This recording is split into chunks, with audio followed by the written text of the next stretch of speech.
Most people think that once the IRS issues a tax bill, that's it, game over.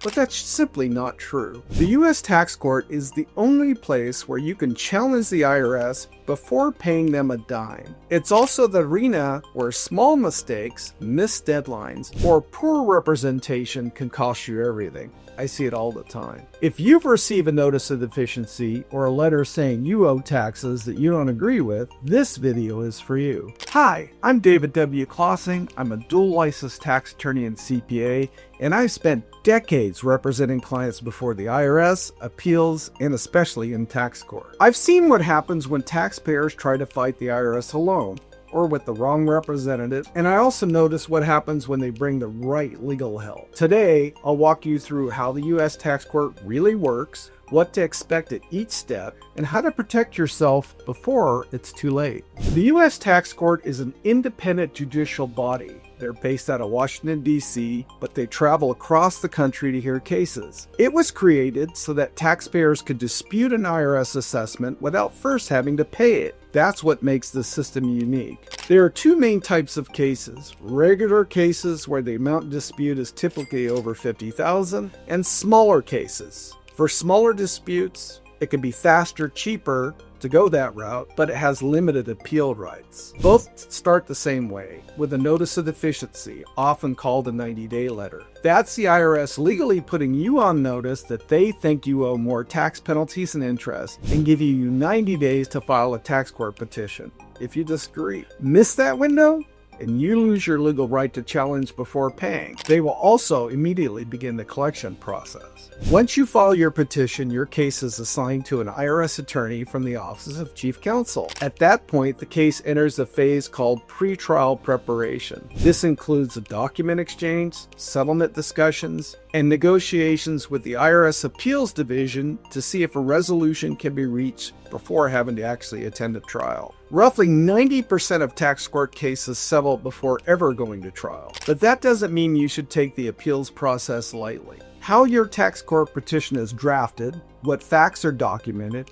and your communication of the correct law that supports your position, and how the supporting underlying evidence is organized will make or break your case. Believe me, if it goes to trial, a tax court judge, not a jury, will hear your case. Hearings are usually short, 1 or 2 days, but preparation is critical. The judge will issue a written opinion weeks or months later. If you win, you can eliminate or drastically reduce the tax penalties and interest the IRS is claiming you owe. If you lose, the decision becomes legally enforceable, and additional interest continues to accrue during the entire appeals and litigation process.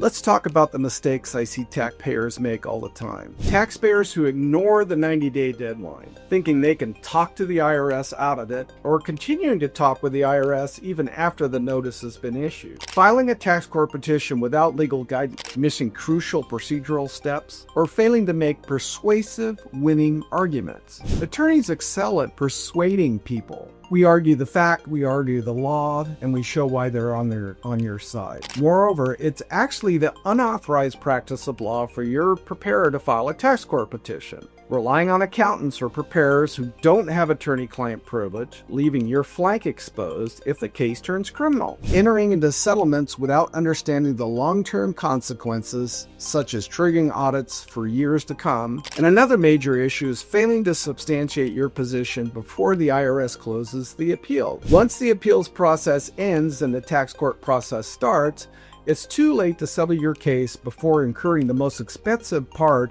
actual tax court litigation. Unscrupulous tax attorneys will purposely tank the appeal in order to make a bundle when the tax litigation part starts. We have always prevailed in the appeal. We have never physically stepped in the tax court. We define a win as the cost of the appeal being substantially less than the reduction in tax penalties and interest achieved via the appeal litigation. The IRS has highly trained and seasoned tax attorneys who handle these cases every day. You deserve a vastly superior representative on your side, someone who understands not just tax law, but also how the IRS litigates. Someone who is simultaneously a tax attorney and a CPA who's earned a master's degree in taxation with 30 years of experience. The government's legal counsel just doesn't measure up. Our dual licensed tax attorneys and CPAs can negotiate settlements strategically, present legal arguments the IRS must respect, and most importantly, preserve your rights. Remember, it isn't about fighting the IRS out of emotion. It's about protecting your net worth, your livelihood, your reputation, and your future. If you've received a notice of deficiency or believe the IRS made a mistake in assessing additional taxes, don't wait. Time limits are strict, and missing them can cost you hundreds of thousands of dollars. Before you respond to the IRS to file anything with appeals or the tax court, get professional help. At the Tax Law Office of David W. Klasing, we have successfully represented countless clients in tax audits, appeals, and litigation across the U.S. We know how the system works, and more importantly, how to make it work for you. Visit ClasingAssociates.com or call 800-681-1295 to schedule a reduced rate initial consultation. Your future may depend on acting now.